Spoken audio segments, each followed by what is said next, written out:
Good morning mga idol. Welcome back sa Kuya Pip Bakery. Namit nyo ba ako mga idol?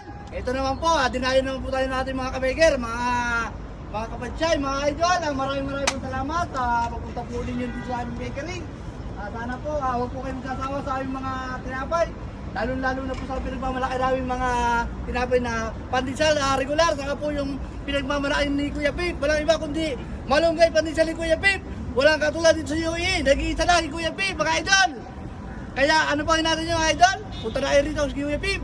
Mga sir, ano po bang masasabi niyo tungkol sa aming mga tinapay dito, sir? Magandang umaga. Okay po. Pumunta na kayo dito kay Kuya Pip. Napakasarap nito. OB, pandesal. Okay po, sir. Maraming salamat. Sir, ano pong tayo po ninyo sa kinakain yung tinapay? Dito lang sa Kuya Pips, ang pandesal may palaman, number 1. Okay po, sir. Maraming po salamat.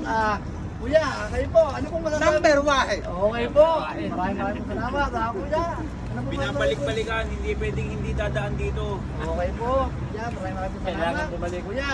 Laging bago luto, masarap, mainit pa. Okay po. Tara na, bili na. Okay po.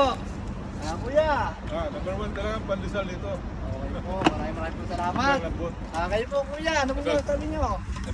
Okay po. Kuya Ryan, ano pong masasabi niyo? Merry Christmas. Ito, pwede na panghanda sa Pasko. Okay po.